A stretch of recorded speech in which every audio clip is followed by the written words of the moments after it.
¿Cómo es posible que un lugar tan bendecido con profetas como Melquisedec, Abraham, Moisés, Jesús de Nazaret e incluso con las enseñanzas de Mahoma haya estado tan plagado de guerras, dolor y sufrimiento hasta el día de hoy?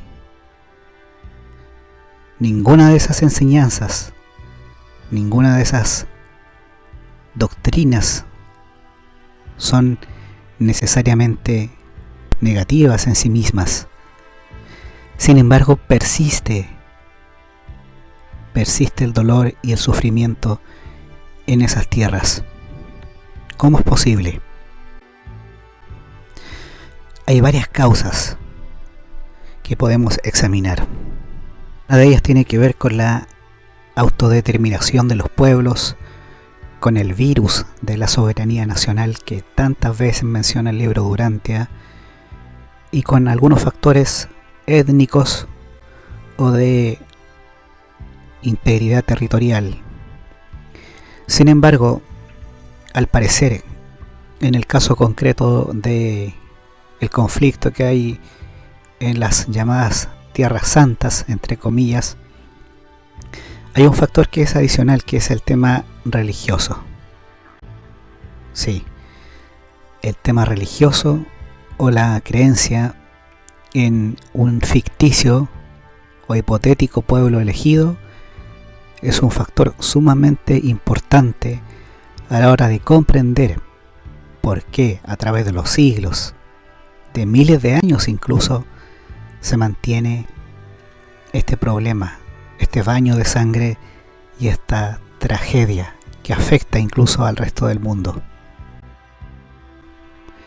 Es cierto que países como Estados Unidos y otras naciones, incluso europeas, tuvieron problemas con las independencias y los derechos de los grupos, la creación de un Estado político. La mayoría de los países en el siglo XIX y en el siglo XX logró resolver esos temas, esas diferencias. Se logró salir adelante de ese problema. Sin embargo, en el caso de Israel y de Palestina, el problema, como comentamos antes, tiene una causa religiosa.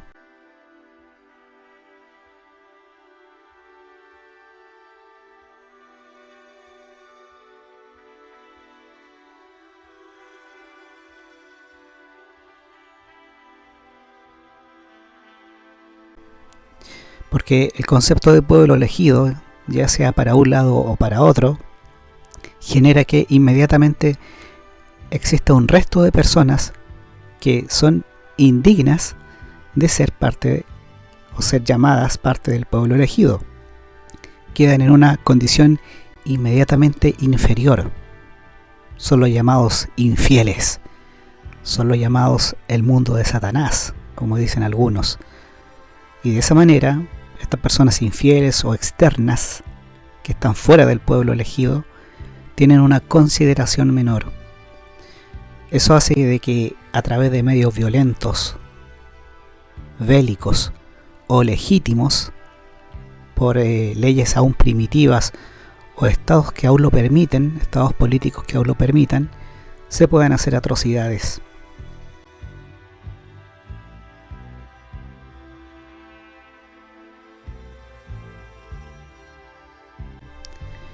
Incluso si las leyes de un país lo impidieran, en las teorías religiosas, en las doctrinas, aún persistiría esa especie de deseo o de odio o de achacar la causa de la destrucción, de la causa de la ejecución de los malvados, seguiría transferida a Dios, que Dios en algún momento, en el futuro, en un día del juicio, en un Armagedón, ajustaría cuentas con los malvados, con los infieles.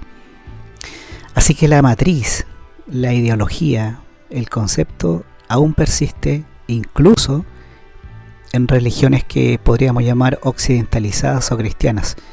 Está disfrazado en teorías religiosas, pero persiste esa especie de condena hacia una parte de la humanidad para la salvación de otra parte de la humanidad. Hoy en el campo de la libertad religiosa no puede ampararse cualquier religión, por ejemplo, que haga sacrificios humanos. En la antigüedad, por ejemplo, los aztecas y otros pueblos hacían sacrificios humanos, sacaban el corazón. Pero no por libertad religiosa, por ese derecho, se puede amparar cualquier religión. Así que es importante que en el futuro los gobiernos de la tierra, las sociedades, examinen qué religiones en su base doctrinal y teórica tienen algunos conceptos atados todavía subconscientemente en cuanto a destrucción, en cuanto a dejar a infieles a un lado, en cuanto a dividir a la humanidad.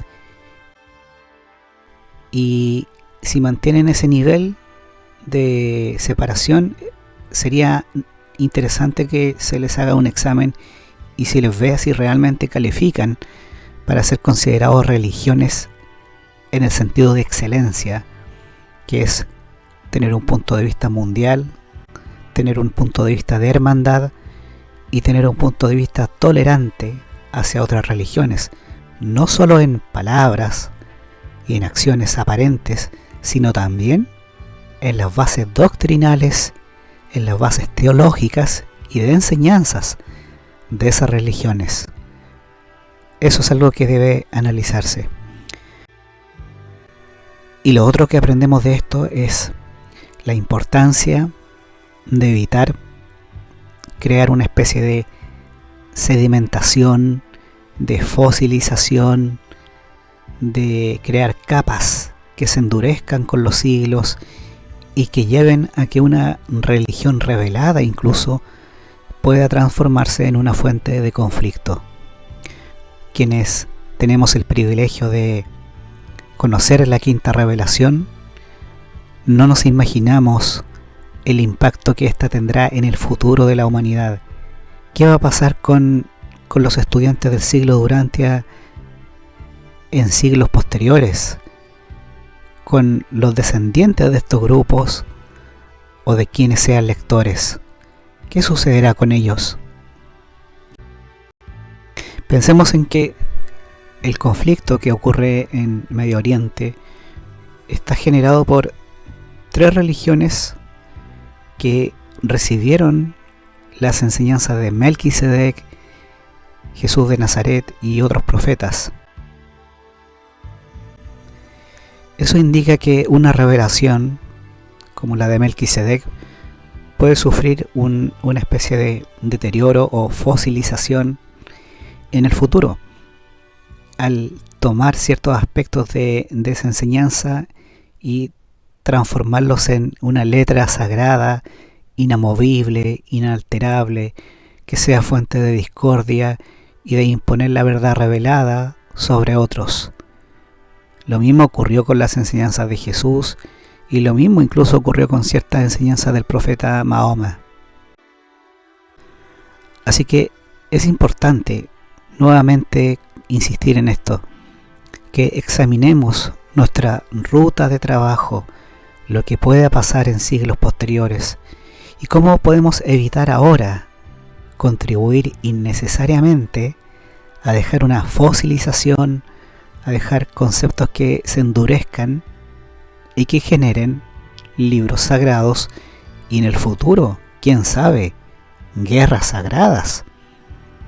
Por lo tanto es bueno que hagamos un autoanálisis, veamos nuestra ruta de camino, de trabajo y también aprendamos de estos ejemplos. Y finalmente, como comentamos antes, para las sociedades del futuro, para las comunidades políticas que van a existir, es bueno que analicen hasta qué grado ciertas religiones satisfacen esas normas elevadas de convivencia, no solo física, sino sociológica, teológica y doctrinal también, que se espera de ellas. Eso ayudará muchísimo a que en el futuro también se eviten guerras religiosas y la religión contribuya a ser un factor de hermandad, que contribuya a la hermandad y a la unidad en la humanidad independiente de los diferentes puntos de vista teológicos o doctrinales que las religiones puedan tener. Ciertamente pueden aprender a convivir entre ellas en paz. Eso ayudará mucho a Urantia a que avancemos, demos un salto hacia la ansiada paz. La paz solo se conseguirá de esa forma, si es que realmente tenemos un cuadro claro del problema de esta enfermedad, de la raíz que la ha causado, de las causas de la enfermedad y no solamente de los síntomas.